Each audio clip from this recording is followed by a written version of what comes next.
নমস্কার বন্ধুরা, আর একটা নতুন ভিডিও নিয়ে চলে এসেছি আপনাদের জন্য।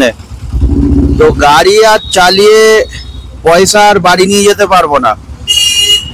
রাত্রিবেলা ড্রাইভার কোনোদিন 1000, কোনোদিন 1200, কোনোদিন 500, কোনোদিন 2000 টাকা দিচ্ছে। বাড়ি যখন নিয়ে যাচ্ছি ফোনে SMS চলে আসছে, দেখছি তাতে 1500 টাকার কখনো কেস, কখনো 500 টাকা, কখনো 5500 টাকা। তো ড্রাইভার পাশে বসে আছে, কালকে ডাল্লাবে 1500 টাকার কেস দিয়েছে। ওরা জানে কি জানে না একবার জেনে নেওয়া যাক।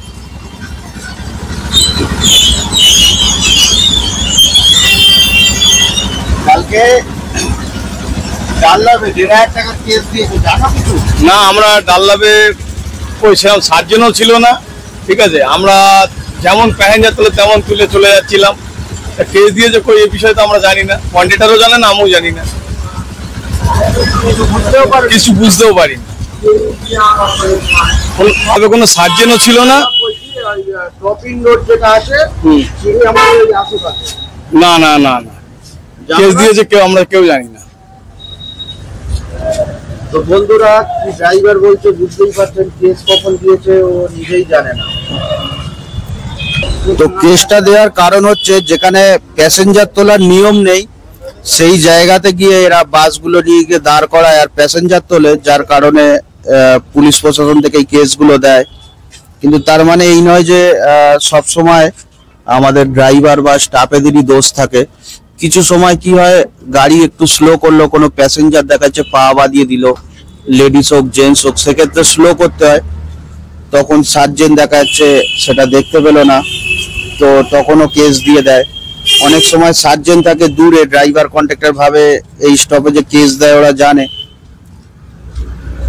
তো সেখানে সার্জেন্টকে না দেখতে পেয়ে বাস স্লো করলো, কিন্তু সার্জেন্ট দেখা যাচ্ছে অন্য এমন একটা জায়গাতে আছে যেখানে ড্রাইভার কন্ট্রাক্টররা দেখতে পায়নি, যার ফলে তখনও কেসগুলো এইভাবেও খেয়ে যায়।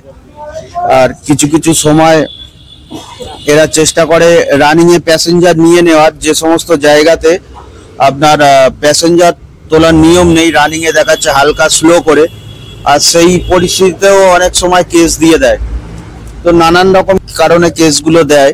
তো যখন বন্ধুরা বছরের শেষে গাড়ি নিয়ে CF করতে যাব, তখন এই কেসের টাকাগুলোকে সব মিটিয়ে দিতে হবে, তারপরেই পেপার আপডেট হবে। তো সেক্ষেত্রে যখন মেটাতে যাব তখন গিয়ে দেখবো টোটাল কেস মেটাতে প্রায় 30,000, 40,000, 50,000 টাকা পর্যন্ত চলে যেতে পারে। কারণ অনেক মালিক আছে যাদের ফোন নাম্বার অ্যাড করা নেই এম পরিবহনে বা মোটর ভেহিকলসে, যার জন্য তাদের SMS আসে না, আর তারা বুঝতেও পারে না। তো সেক্ষেত্রে সে সমস্ত গাড়ির আরও বেশি হয়ে যেতে পারে। আমি এর আগে বহুত কেস মিটিয়ে দিয়েছি, গোটা 15টা মতন মিটিয়ে দিয়েছি কেস, আর এর পরে আরও কেস হয়ে গিয়েছে। তো সেগুলো আপনাদেরকে আমি দেখাবো যে কতগুলো মিটিয়ে দিয়েছি কেস আর কতগুলো বাকি আছে। এই যে কেসগুলো হয়, এই কেসগুলো অনলাইনে যে টাকা কেসগুলো দেয় সে টাকা আমরা 1 পয়সাও ডিসকাউন্ট পাই না, সমস্ত টাকাই কেসের টাকাই মেটাতে হয়।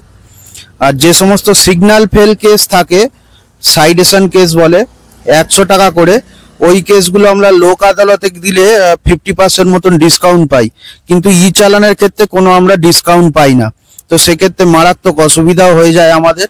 শুধু তাই না, BS3 বা BS6 গাড়ি যদি কলকাতার ভিতরে যায়, কেউ আনবান ডিজেল ঢালে, ডিজেলের কোয়ালিটি খারাপ থাকে, তাহলে কিছু কিছু জায়গায় এমন মেশিন বসানো আছে, তো গাড়ির পলিউশনের মাত্রা যদি বেশি হয় তখন 10,000 টাকার কেস দিয়ে দেয়। সেটা এম পরিবহন অ্যাপে গাড়ির নাম্বার দিয়ে সার্চ করলেই বোঝা যায়। সেটা 10 দিন ন্যূনতম ভ্যালিড থাকে। 10 দিনের ভেতরে RTO অফিসে গিয়ে যোগাযোগ করতে হবে, যে RTOর আন্ডারে গাড়িটা রেজিস্ট্রেশন আছে, আর অ্যাপ্লিকেশন করতে হবে। করলে সেই 10,000 টাকার চালানটা ছাড় দেয়। কিন্তু 10 দিন পার হয়ে গেলে আপনাকে 10,000 টাকা ফাইন ভরে তারপরে গাড়ির লক ছাড়াতে হবে। কারণ এই 10,000 টাকার কেসটা দিলে পলিউশনের গাড়ির পুরো ব্লু বুক লক করে দেয়, কোনো ট্যাক্সও কাটা যাবে না, সমস্ত পেপারই আপডেট করা যাবে না।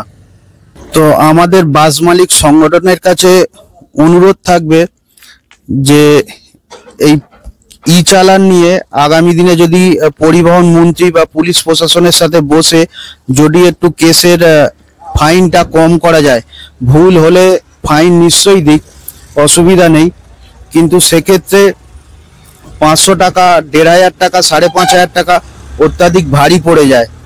তো সেই কারণে যদি তুলনামূলক একটু ফাইনের হারটা কমে সেক্ষেত্রে আমাদের অনেক সুবিধা হয়।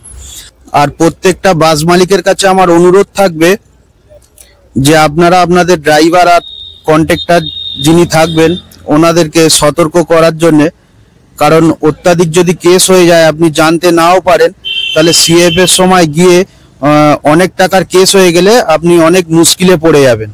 কারণ সারা বছর গাড়ি চালাবার পরে বছরের শেষে গিয়ে সিএফ যখন করাতে যাবেন তখন যদি গিয়ে মোটর ভেহিকলসে দেখেন আপনার 30,000, 40,000 বা 50,000 টাকার কেস হয়ে গিয়েছে, তাহলে সেই সময় আপনার পুরো ফুল টাকা পেমেন্ট করার পরেই সিএফ এর পেপার দেবে।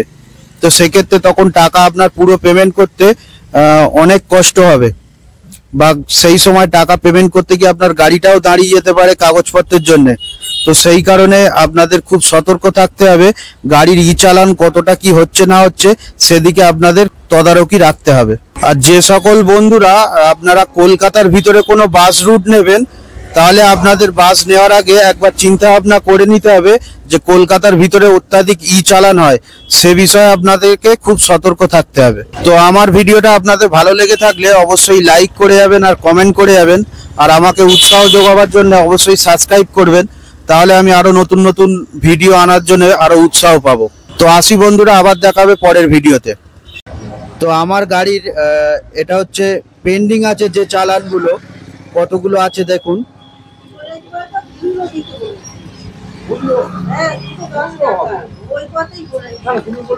এতগুলো চালান এখনো পেন্ডিং আছে। আর ডিপোজিট যে কটা করে দিয়েছিলাম টাকা পেমেন্ট, সেটাও আপনাদেরকে দেখাই।